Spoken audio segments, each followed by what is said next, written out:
Il y a un livre dans la Bible que beaucoup passent. Il appartient à la Torah et pourtant il semble ne pas être important de le connaître.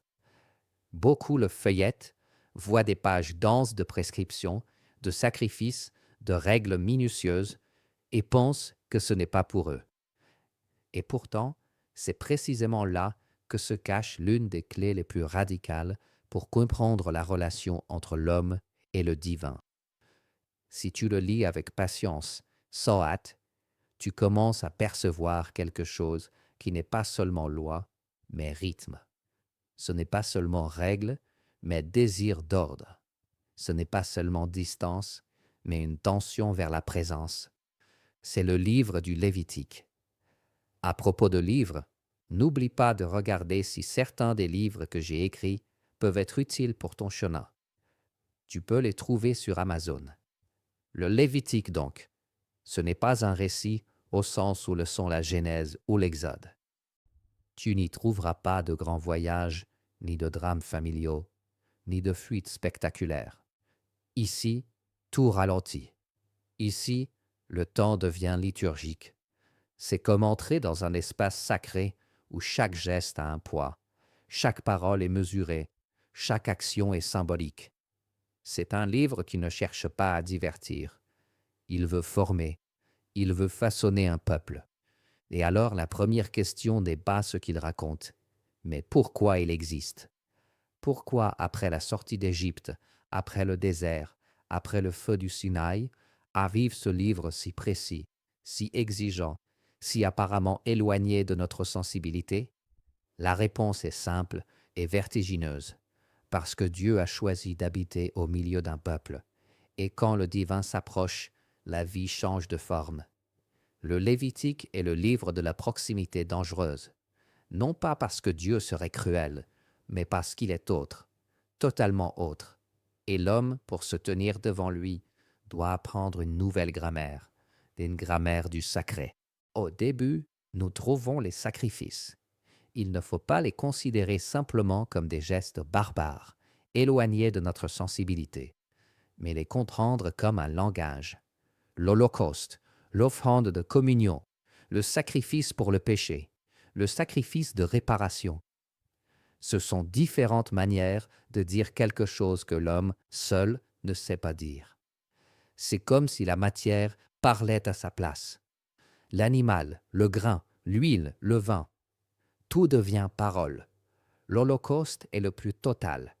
L'animal est entièrement brûlé. Rien ne reste pour l'homme. C'est un geste radical. Il dit « j'offre tout, je ne retiens rien, je reconnais que tout vient de Dieu et retourne à lui ». Il n'est pas tant lié à un péché précis qu'à une attitude fondamentale. C'est l'abandon, c'est la remise de soi, c'est la reconnaissance d'une souveraineté plus grande que soi. C'est le sacrifice de la totalité. L'offrande de communion, en revanche, change l'atmosphère. Ici, une partie est offerte à Dieu, mais une autre partie est consommée. C'est un repas partagé, presque une fête sacrée. Il n'y a pas seulement de la distance, il y a une relation. C'est le sacrifice de la joie, de la gratitude, de la paix retrouvée. Il dit, nous sommes en alliance, nous pouvons être ensemble. C'est peut-être le plus humain, dans le sens le plus concret et convivial.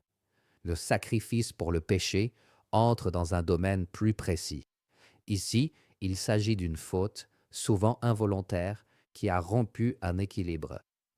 Ce n'est pas seulement une question morale intérieure, c'est quelque chose qui a des effets réels, qui contamine, qui désordonne. Le sacrifice sert à purifier, à rétablir l'ordre. Le sang, dans ce cas, joue un rôle central, non pas comme quelque chose de macabre, mais comme symbole de la vie qui restaure la vie. Le sacrifice de réparation est encore plus ciblé. Ici, il y a un dommage concret, souvent envers quelqu'un d'autre ou envers quelque chose de sacré. Il ne suffit pas de demander pardon. Il faut restituer, compenser, ajouter quelque chose. C'est le sacrifice de la responsabilité.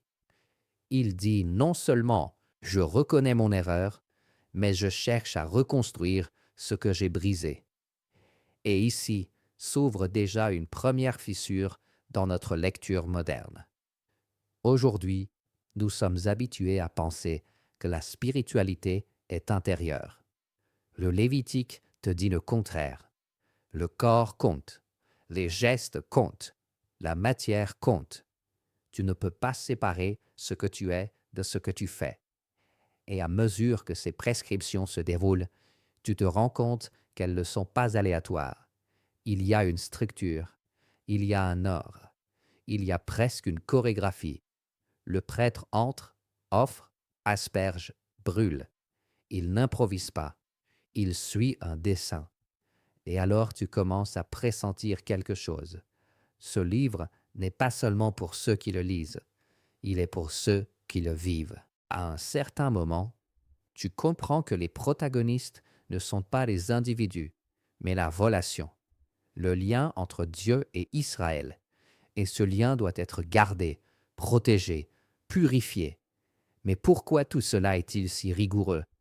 Pourquoi chaque erreur semble-t-elle avoir des conséquences si graves? Pourquoi cette tension constante entre pureté et impureté? La réponse n'est pas encore complète.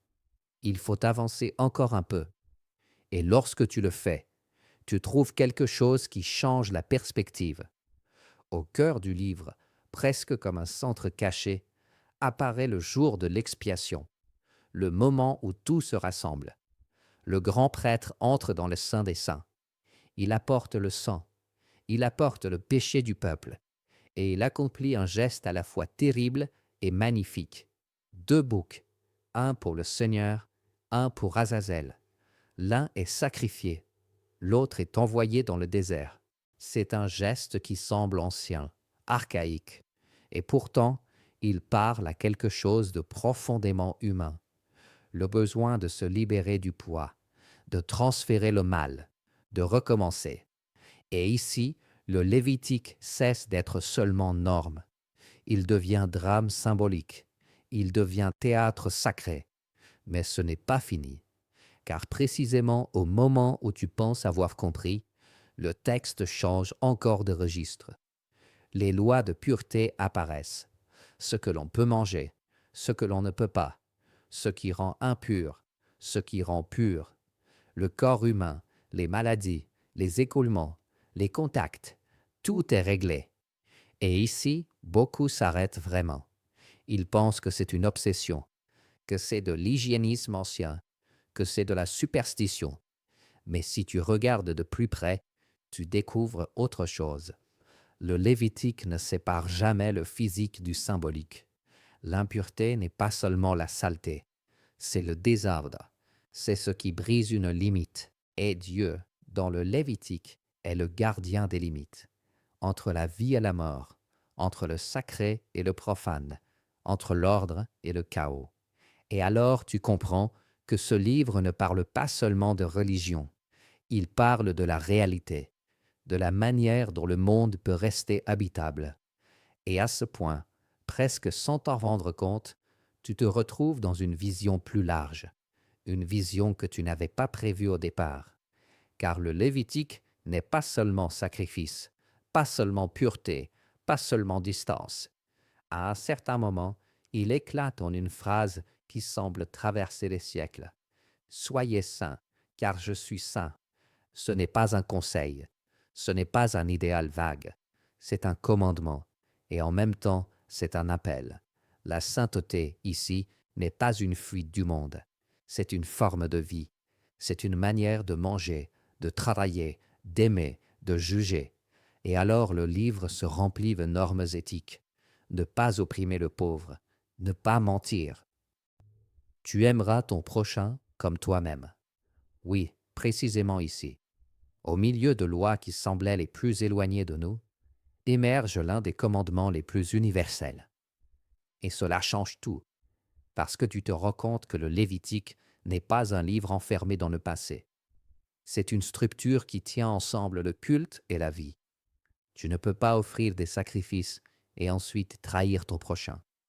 Tu ne peux pas être pur dans le rite et injuste dans le comportement. Et ici, naît une tension qui traverse toute la Bible. Mais il reste encore quelque chose qui ne se résout pas complètement. Parce que cette exigence de sainteté est si élevée, si absolue, qu'elle semble presque impossible. Alors tu te demandes, est-ce vraiment pour l'homme ou est-ce un idéal inatteignable? La réponse ne vient pas immédiatement. Le texte continue. Et en continuant, il introduit une autre dimension. Le temps, les fêtes, les sabbats, les années sabbatiques, le jubilé. Le temps n'est plus seulement un écoulement. Il devient une structure sacrée. Il y a des jours où l'on travaille et des jours où l'on s'arrête, des années où l'on sème et des années où l'on laisse reposer la terre. Et puis, il y a le jubilé, une année où tout est rééquilibré. Les terres reviennent à leurs propriétaires d'origine. Les esclaves sont libérés. Les dettes sont annulées. C'est une idée radicale, presque utopique, mais aussi profondément concrète, parce qu'elle dit que la justice ne peut pas être seulement individuelle, elle doit être structurelle. Et ici, le Lévitique devient presque politique, non pas au sens moderne, mais au sens le plus profond. Il parle de la manière dont une société peut rester juste dans le temps. Et en lisant, tu te rends compte que tout est lié. Le sacrifice, la pureté, l'éthique, le temps, ce ne sont pas des éléments séparés. Ce sont les parties d'un seul dessin. Et ce dessin a un centre, la présence de Dieu au milieu du peuple. Tout sert cela. Tout converge vers cela. Et alors tu comprends aussi pourquoi le livre est si précis. Parce qu'il ne s'agit pas de règles abstraites. Il s'agit de rendre possible une présence. Et la présence, pour être réelle, a besoin de forme. Mais précisément quand tu penses avoir trouvé un équilibre, le Lévitique te place devant un choix. Obéissance ou rupture, bénédiction ou malédiction. Le chapitre final est presque un seuil.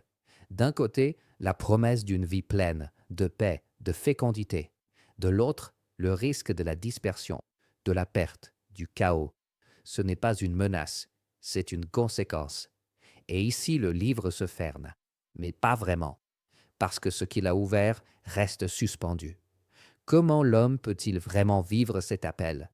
Comment peut-il soutenir une sainteté si haute? Comment peut-il rester en équilibre entre normes et vie? Le Lévitique ne répond pas entièrement, et peut-être est-ce précisément son secret. C'est une préparation. Il te conduit jusqu'à un certain point. Il te forme, il t'éduque, il te montre la distance et le désir. Puis il te laisse là, avec une tension ouverte. Et si tu reviens au début, si tu relis ces premières pages de sacrifice, tu comprends qu'elles n'étaient pas seulement des prescriptions. Elles étaient des anticipations, un langage en attente d'accomplissement. Et ici, une autre porte s'ouvre. Mais nous ne la franchissons pas encore, car il reste encore quelque chose à voir à l'intérieur même du Lévitique, quelque chose qui concerne la manière dont il est écrit, parce qu'il n'est pas seulement contenu, il est aussi forme. Les répétitions, les formules, les rythmes, c'est un texte qui se construit par accumulation, comme des vagues qui reviennent, comme une respiration qui insiste, et cela a un effet. Il entre en toi, non comme une histoire que tu suis, mais comme une structure qui te façonne. Et peut-être est-ce précisément le point. Le Lévitique ne veut pas seulement être compris, il veut être intériorisé. Il veut devenir habitude, geste, rythme. Et ici, nous touchons quelque chose de très actuel. Parce qu'aujourd'hui encore, dans un monde qui a perdu beaucoup de formes, qui vit souvent dans l'improvisation, le besoin d'ordre n'a pas disparu. Il est simplement devenu confus. Et alors ce livre ancien peut devenir un miroir, non pour copier ses règles, mais pour redécouvrir la question qui les a engendrées. Comment vivre en présence de Dieu? Et cette question n'est pas du tout dépassée. Au contraire, elle est peut-être plus urgente que jamais, car sans présence, tout se vide, et sans forme, la présence ne se reconnaît pas. Et alors nous revenons à ce point initial. un livre que beaucoup passent, mais qui, s'il est traversé, change le regard. Non pas parce qu'il donne des réponses faciles, mais parce qu'il oblige à prendre au sérieux la relation entre l'humain et le divin. Et pendant que tu le fais, pendant que tu te laisses travailler par ces pages, tu commences à percevoir quelque chose que tu n'avais pas prévu. Une nostalgie, non pas d'un passé rituel, mais d'une vie plus ordonnée, plus pleine, plus vraie. Et cette nostalgie n'est pas stérile. C'est un appel. Mais vers quoi exactement? Et que se passe-t-il lorsque quelqu'un essaie vraiment de répondre? Ici, une autre histoire s'ouvre.